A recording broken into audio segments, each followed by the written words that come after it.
देखिए next topic हम पढ़ रहे हैं खिलाफत मूवमेंट, जो मुख्य तौर पर इंडिया में 1919 से चला। अब खिलाफत मूवमेंट को जब हम पढ़ते हैं इंडियन नेशनल मूवमेंट में, तो इसके साथ नॉन कोऑपरेशन मूवमेंट को भी पढ़ते हैं, क्योंकि गांधी जी के प्रयासों से ही ये जो खिलाफत मूवमेंट था ये असहयोग या नॉन कोऑपरेशन मूवमेंट में मर्ज हो गया था। ये कहानी अभी आगे समझ में आएगी। तो शुरुआत करते हैं खिलाफत मूवमेंट की। देखिए खिलाफत मूवमेंट शुरुआत कैसे हुई भारत में, क्या कारण था इसका शुरू होने का, तो थोड़ा सा बैकग्राउंड पे चलते हैं। इतना तो आपको मालूम है कि 1914 से 1918 के बीच में फर्स्ट वर्ल्ड वॉर चला, और इस फर्स्ट वर्ल्ड वॉर में एक तरफ जो अलाइड पावर थी, जिसमें मुख्य तौर पर ब्रिटेन, फ्रांस, जापान, रूस और आपका इटली था, बाद में अमेरिका भी शामिल हो गया था। तो ये मेन अलाइड पावर थी, और इंडियन को भी इसमें शामिल कर ही लिया गया था, क्योंकि हमारे ऊपर ब्रिटेन का राज हुआ करता था।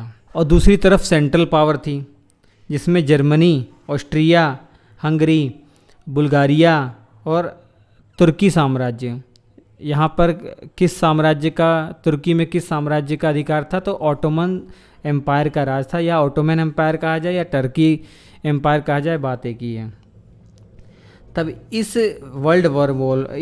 फर्स्ट वर्ल्ड वॉर में जो आपके सेंट्रल पावर थी, इनकी हार हो गई थी।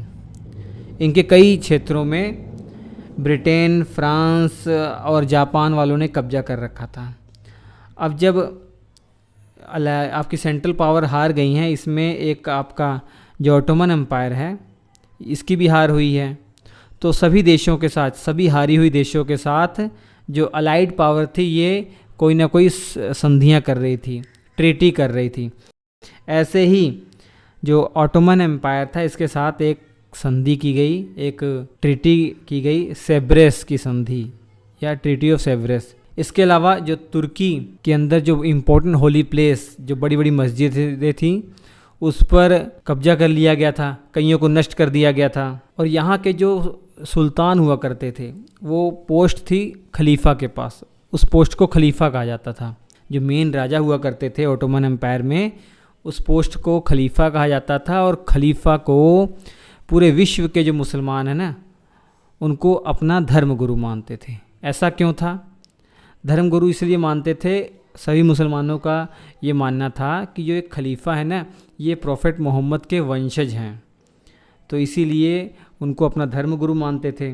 अब तुर्की एम्पायर या ऑटोमन एम्पायर की हार हुई है, तो उनसे बहुत सारा साम्राज्य छीन लिया गया था। जो इनके होली प्लेस थे, उन पर खलीफा का जो अधिकार था वो हटा दिया गया था।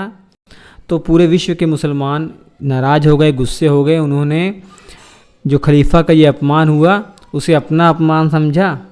उसी खिलाफ पूरे विश्व भर में आंदोलन चल रहे थे, इंक्लूडिंग इंडिया। इंडिया में भी उसका विरोध हो रहा था।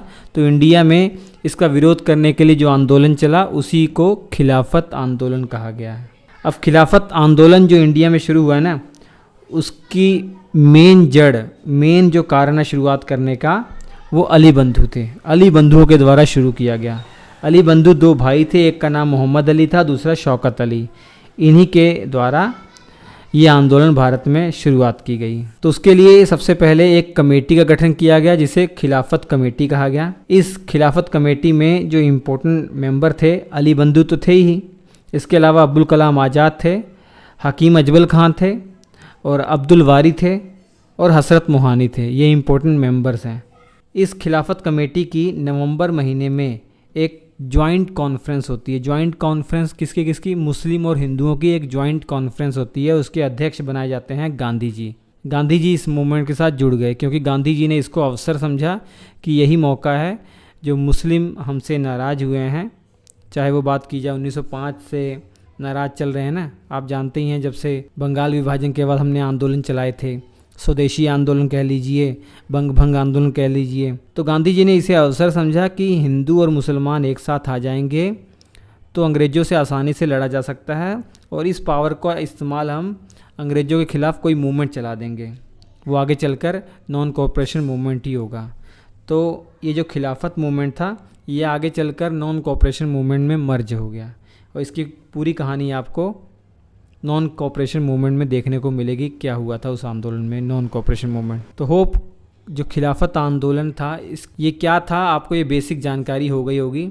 अब इसके बाद आपको पढ़ने में आसानी होगी नॉन कोऑपरेशन मूवमेंट, क्योंकि इम्पोर्टेंट तो वही है नॉन कोऑपरेशन मूवमेंट।